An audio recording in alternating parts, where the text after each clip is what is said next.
Well, thank you very much for that. Maybe for Gary and myself, it's very exciting to be able to talk about something that we've been talking about for 30 years in a new context.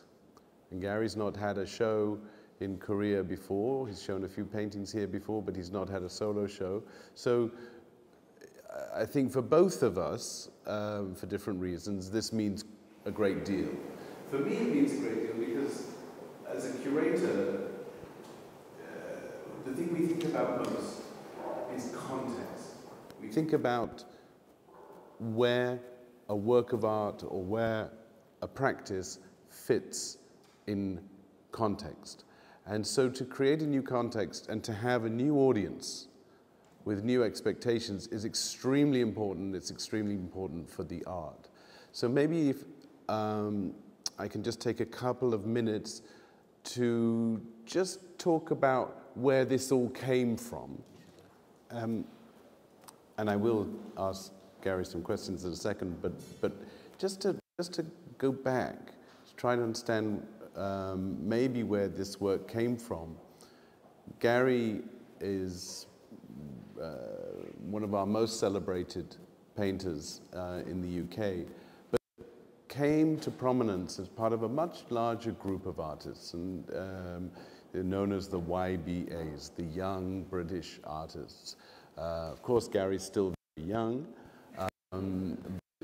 30 years ago, he was much younger, impossibly young. And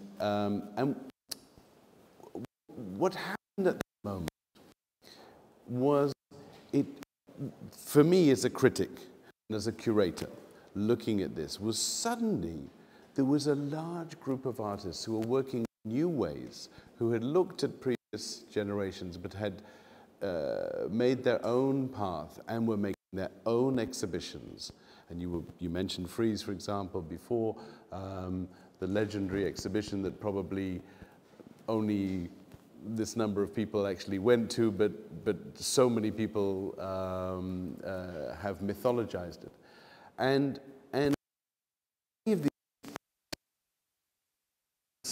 college, which was an unusual place at the time.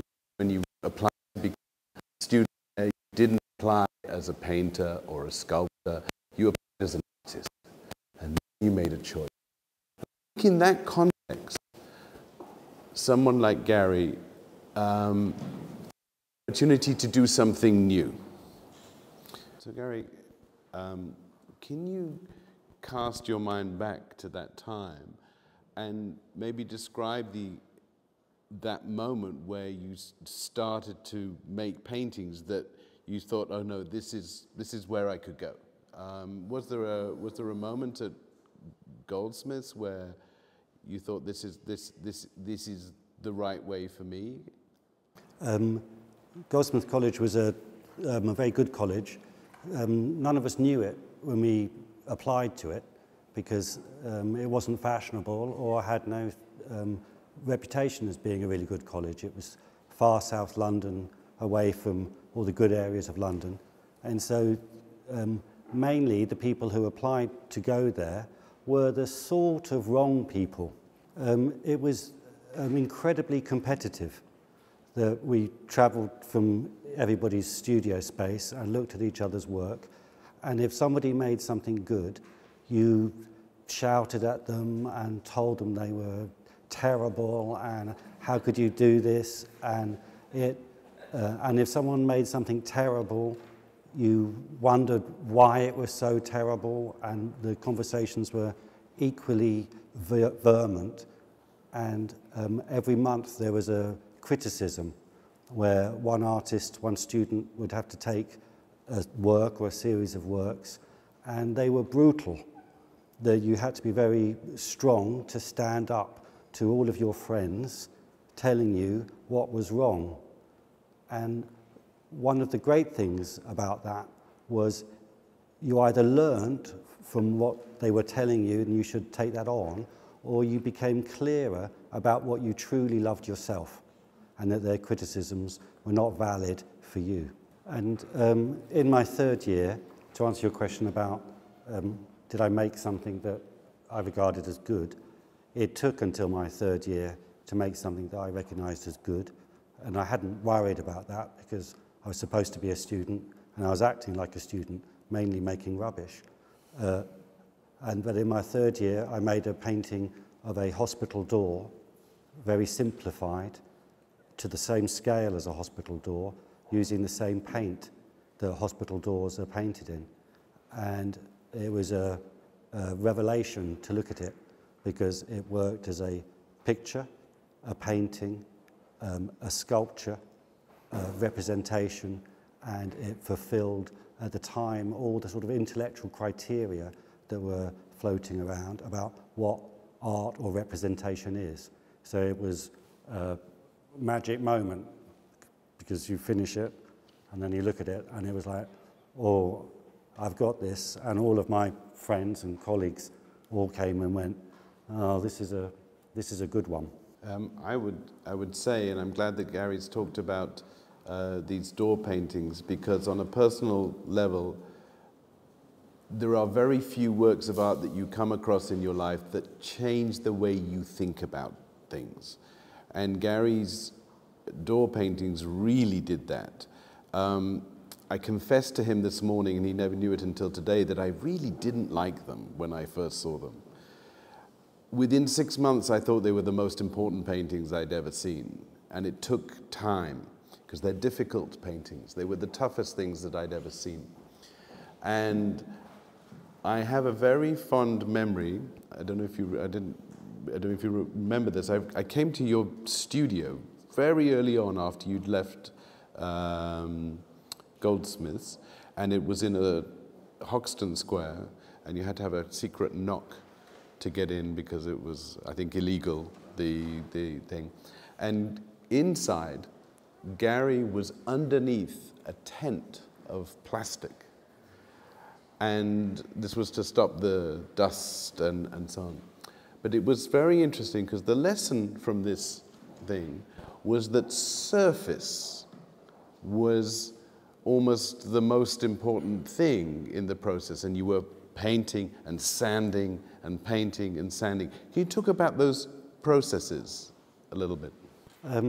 In the early days of making these paintings, which I made like 35 years ago, it was very important to me that they were on canvas, because I thought that theoretically or intellectually it would be better if they were true to painting on canvas, and it would make them clearly a painting, but that meant that I had to sand, put layer upon layer of paint on the canvas and sand it down until there was no weave visible.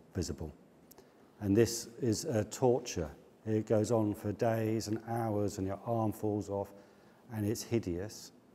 And the second thing that was very important to me at the time was the surface should be pure, which meant that any time a little mosquito could ruin a painting, and I'd have to start again.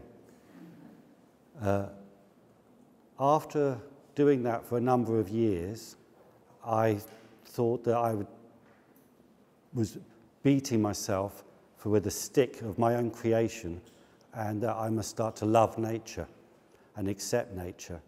And the acceptance of dust and a mosquito enabled me to change my paintings and no longer make doors.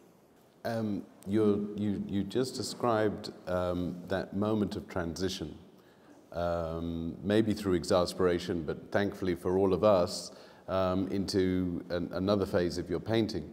But I think there were certain things that carried on from the door paintings, most notably the materials that you painted with. And you started to develop a new vocabulary and a new subject matter. But I would argue that, nevertheless, the technique had some continuity. Obviously, there's a development and so on. And that technique, which continues today in the paintings that we see around us, is very much centered on, amongst other things, one very radical shift, which is that you did not paint with the traditional paints of art history. either through oil paints or even acrylic paints. But you went to the local hardware store and bought the industrial paints that you would normally paint inside your house. And this produced something. Can you talk about that? And it's quite useful for us because we've got that stuff here. Clearly the paint, in England it's called gloss paint. In America you'd call it enamel. I don't know what you'd call it here.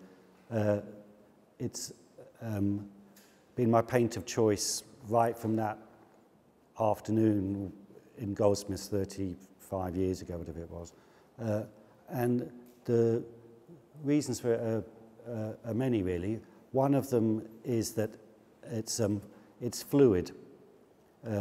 Oil paint, if you were to buy that, you add mediums to it. You can make it fluid, but this stuff comes out of the can fluid, and as it comes off the brush, it loves coming off the brush. So you can get an incredible sort of sensual pleasure just by using it. And when it hardens or dries, it doesn't dry like oil paint, where slowly there's this sort of like reaction to air as the oil is evaporated. It seems to set. I mean, it's not true, but it seems to set, which is a very good way for me to make my paintings, because I make my paintings as if they are shapes meeting. Everything is fluid in the world, absolutely everything, and it comes together and it stops at this point, just like all of us here now. And this paint loves behaving like that. Another quality of it is that it's reflective. And as you can see, I don't paint a highlight of the side of a glass with light.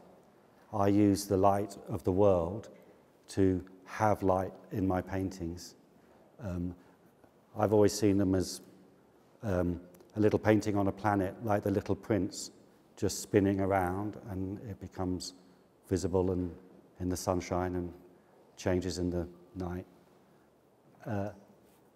Okay, and maybe the final reason I love these paints is that the colours don't come from the earth. They're made by chemists, which means that the sensation of the paintings has a sensation of modernity. It's not of nature. It's made by us in our labs, and I've done experiments when I've made the painting in my paint here, in this gloss paint, and then I've made the same painting in oil paint or acrylic paint, and those paintings, when I've had a look at them, seem to be incredibly reassuring. The gentleness that I try to put in my paintings likes the brashness of a chemist. It continues a sense of our modernity, of our current state, whereas in other materials, they become a little bit too soft.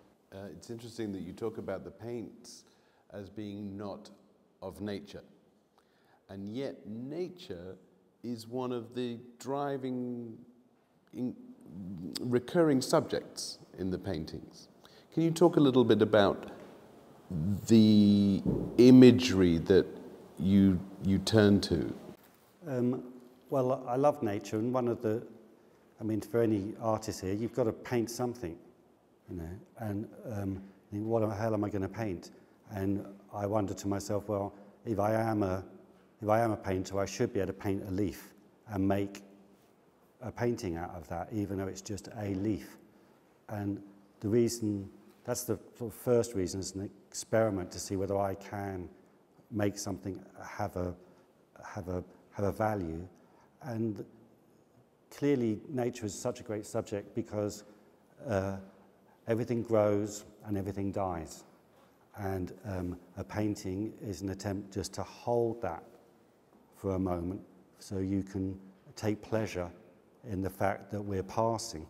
Can you talk a little bit about that process? You take the leaf, which is like this, and then there's a process of drawing, and then there's a process of drawing up and upscale. But in those processes, there's a kind of clarification of the image.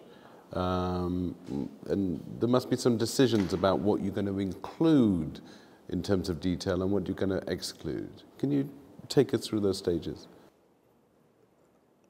Really, I suppose I started off as a minimalist, and minimalism is something that I still really love, and it's mainly due to the fact that of the love of the material, and then the material makes an image, and then you can lose yourself in the material and the image. But I can't see a way to, for me to make a minimal painting that doesn't become formal. And I've got no interest in becoming a formalistic or a formal artist. So when I see something in the world, a shoulder, a leaf, a pea shoot, I have to take out, I choose to take out everything that I feel is extraneous to making a very minimal painting, where I don't, that the points of narrative are really reduced. I'm not interested in making things that have a story. I'm really interested in making a thing that is just there, and you have to create the story yourself. So that's how I draw. I draw something, and then I take it out, and I take it out, and I change the speed of a line, and I take it out until I feel like there is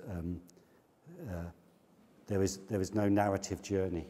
My sense of that is that one of the many strange things and exciting things about your paintings is that they are both figurative and abstract at the same time. Art historians grow up with this idea that things are either figurative or abstract, or that they started figurative and it gradually became more abstract.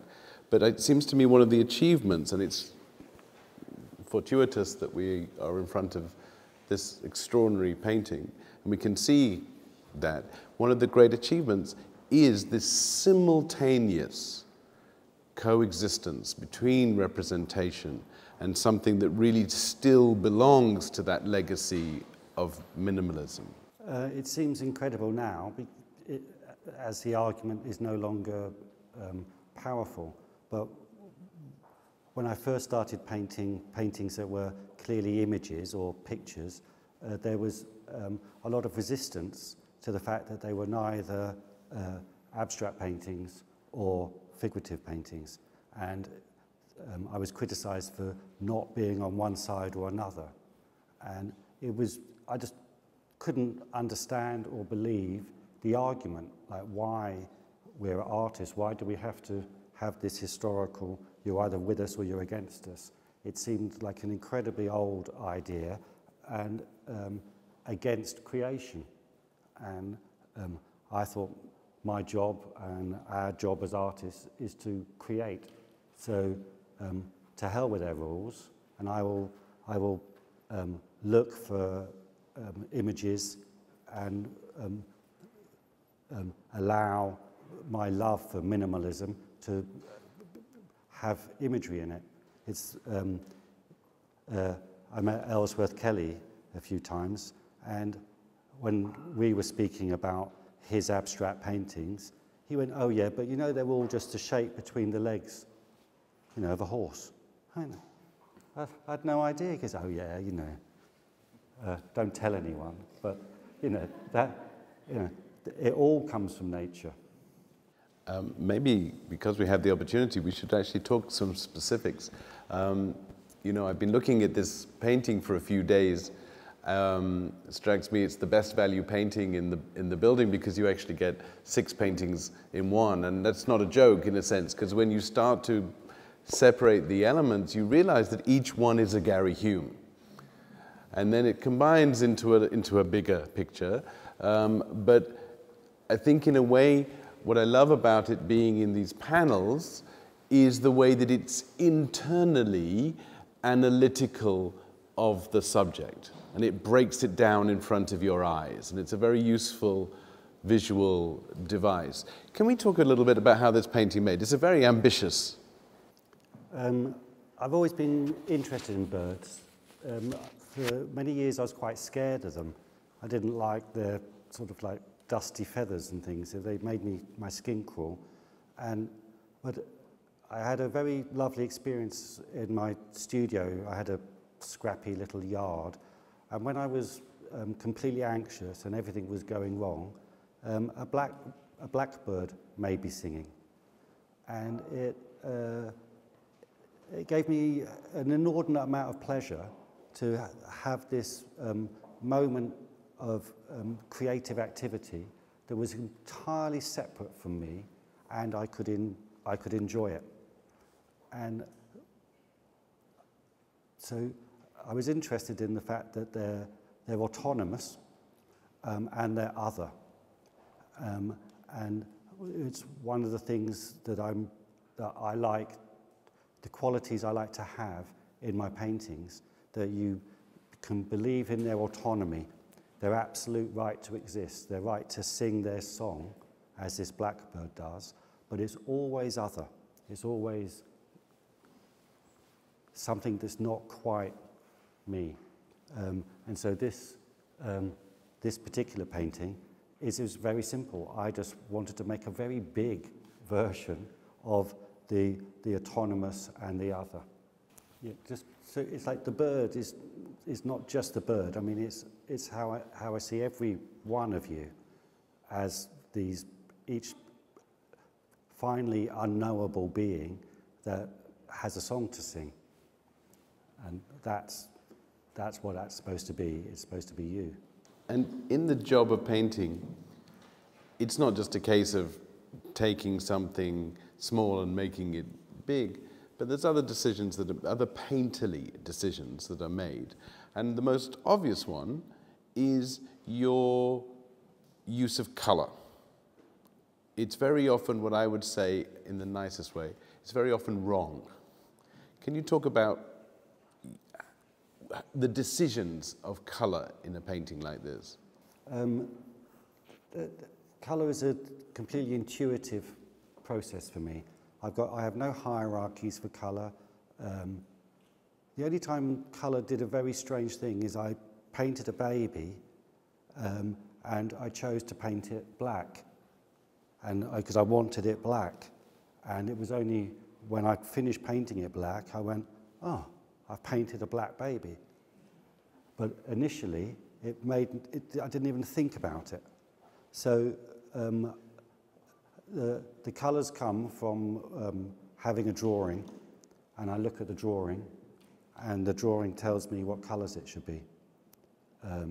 And then there's the simple thing of a balance of what's slightly in front or what's slightly behind.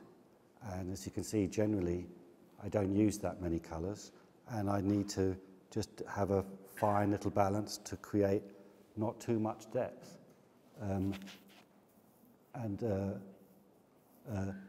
Series of paintings can be influenced by, come about via a palette, because I'll find drawings that I have or I can do that will work with a palette that don't work with a different palette. And then 2 years later, I could have a different palette that has come about, and I can dig out an old drawing and go, oh, now I can paint you because I can envisage the colours that you should be.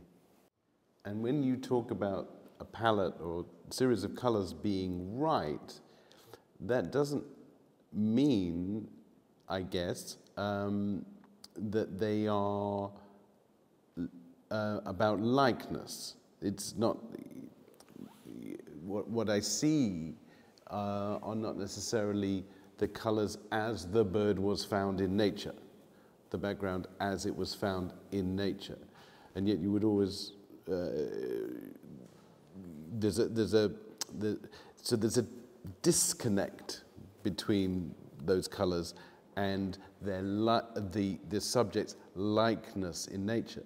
But nevertheless, you still talk about the rightness of the colour for the drawing.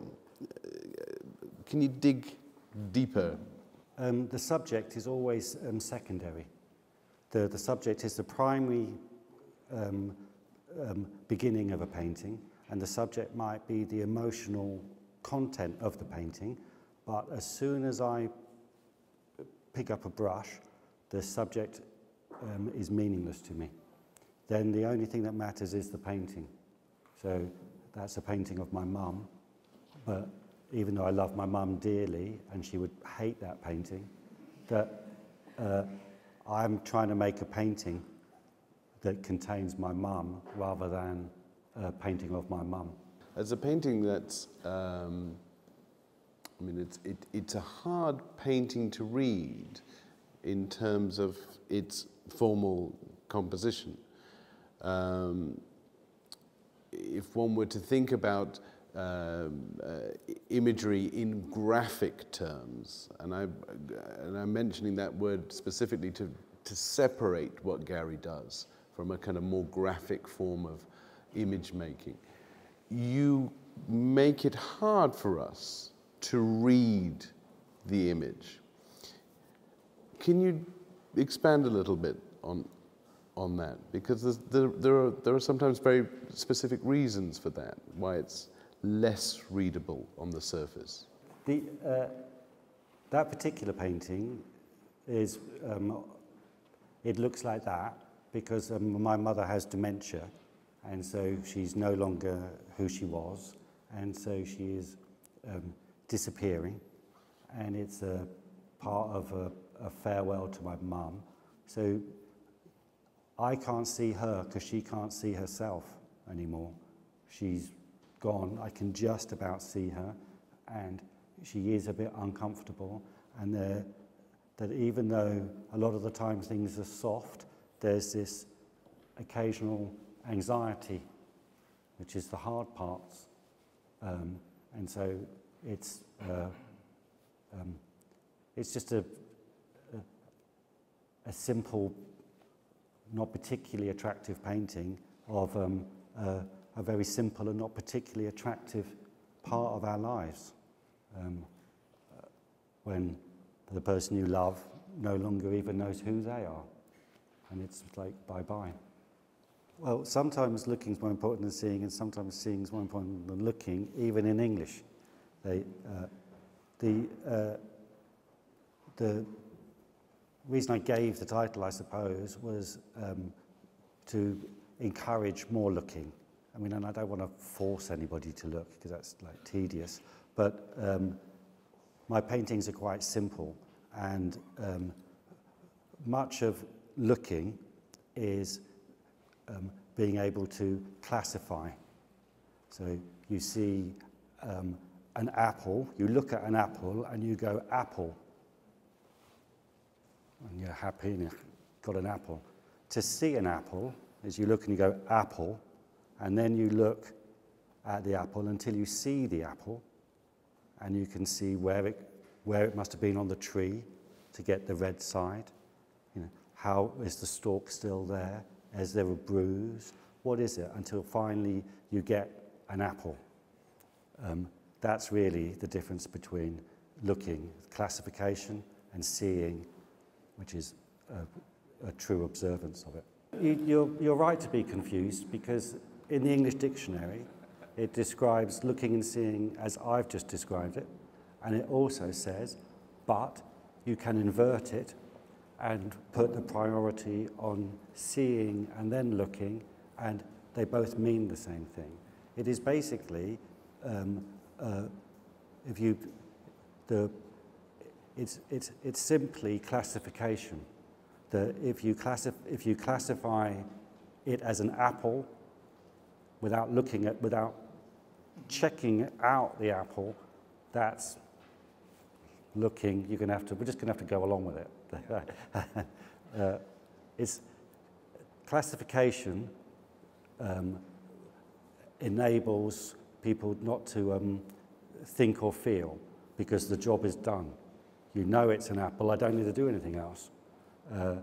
If you can't classify the apple, if you suddenly had a brain injury and you didn't recognize an apple, that's how you should look. 자, 뭐 좀 약간 혼란스러울 수 있는 내용인데 어쨌든 그 작가가 예를 들어서 설명을 잘 해주신 걸로 생각이 듭니다. 사실은 많은 시간은 아니지만 플로어에 마이크를 좀 전해서 질문을 좀 이제 받으려고 해요. 그래서 혹시 오늘 이렇게 그 작가한테 직접 이렇게 얘기를 할 수 있는 그런 자리가 됐으니까 얘기를 들으면서 머릿속에 어떤 질문이 떠올랐다거나 아니면 평소에 어떤 그런 궁금한 점을 가지고 있었다거나 이런 분들이 계시면은 지금 질문을 해주시면 좋겠습니다. 여기 먼저 계신 분한테 마이크를 좀. Good evening. I also finished Policeman's last year, so all of this seems a bit familiar. But for me, I kind of want to ask a different question. In terms of, I want to hear your opinion about nowadays the digital realm has been influencing more in the realm of art, even in the visual side. So in terms of glitch art and digital painting, I'm also quite curious in this field is going to evolve more and more. So in that regards, where does, I see a lot of classical 2D painting, where does those so-called traditional painting lie maybe in the next 10, 20 years? Just want to hear your opinion about that. Okay. If I may add, I'm also asking this because Korea is quite a technocrat country, so a lot of our visuals are consumed through digital mediums rather than actually going out to a gallery. It's more likely the prior one is the way we perceive and consume more visual culture.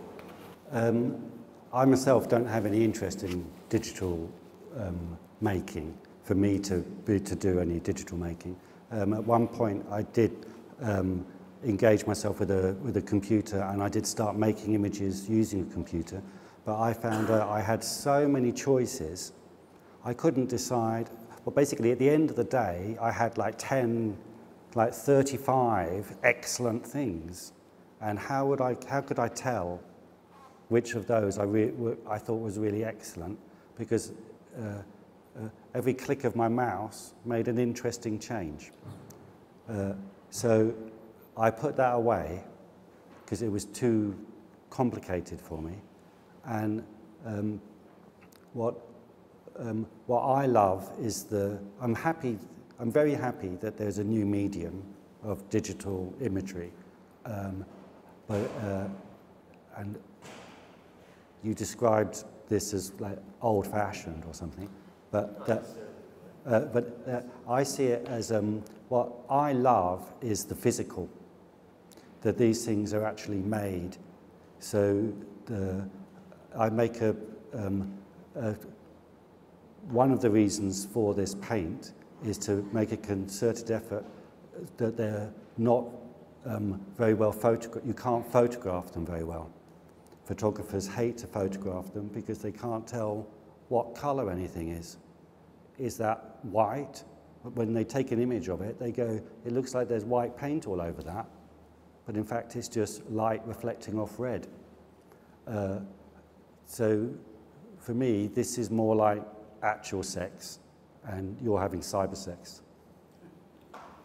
For my wheel, I make wonky wheels, and they're incredibly simple sculptures. I just take a piece of metal and I bend it into round about a circle, and I weld it together, and then I put in the spokes, but I put in the spokes true. So if you were to get an actual wheel and then smash it a little bit, the spokes would all be skew with, but this is like a true wonky wheel, and it's simply a description of our lives. And it's very simple, very little. I mean, they come in different sizes, but there's not much to it. It's two-dimensional almost, and it just goes, here's the wonky wheel. 그래서 저는 휠은 굉장히 심플한 어떤 작품인데요. 그래서 좀 불안한 그런 휠을 가지고 제가 이제 조각 작품을 그러니까 둥글게 제가 이제 그 재료를 이제 만들어서 이제 뭐 용접도 하고 거기에다가 이제 스포크도 이제 추가를 하고 경우에 따라서는 그걸 약간 찌그러뜨리기도 해요. 네, 어쨌든 제가 이런 약간 불안전한 어떤 위를 조각 소재로 이제 쓰는 이유는 이 그 위 자체가 바퀴가 우리의 그 인생 같거든요. 우리의 삶 같거든요. 그러니까 심플하지만 이제 2D 작품으로서 이제 우리가 이렇게 살고 있다는 걸 보여주기 위해서 쓰는 겁니다. 한두 개 질문을 더 받을 수 있으면 받고 이제 마치려고 하는데 혹시 질문 있으신 분 있으세요? 오케이.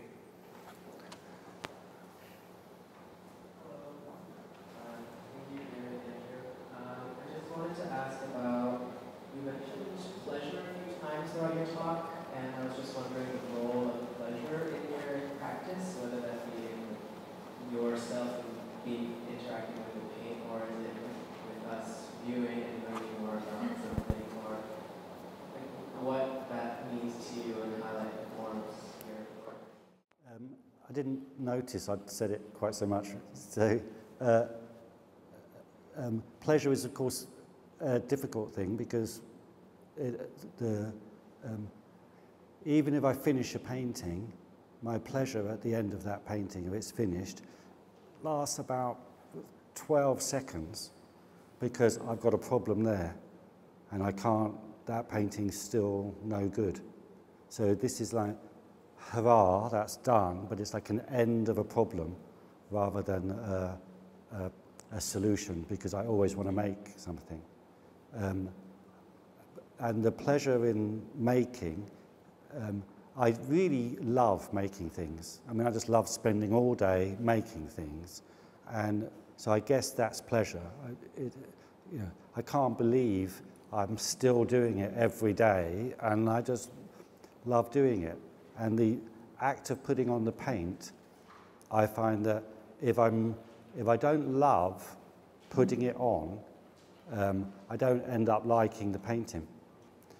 Even if I'm filling in an area, I do concentrate rather than just do this.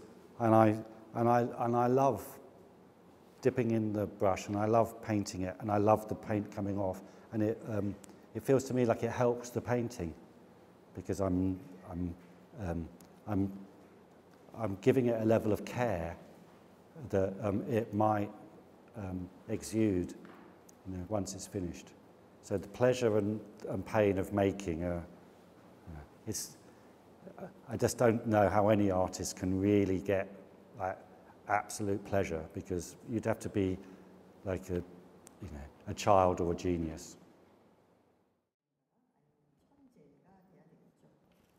자, 지금 이제 5시 반이 그렇죠. 5시 반이 됐는데 저희가 이제 오프닝을 할 거기 때문에 준비할 시간이 필요해서 여기까지 오늘 토크를 마칠 거고요. 혹시라도 작가한테 뭐 따로 질문이 있으시거나 하고 싶은 말씀이 있으신 분들은 6시부터 시작되는 오프닝 때 아마 작가하고 직접 얘기를 하실 수가 있을 것 같아요. 그러니까 그때 또 질문을 하시고요. 일단 오늘 토크는 여기서 마치는 걸로 하고 아티스트와 우리 크리틱이신 앤디 렌턴한테 박수 부탁드리겠습니다.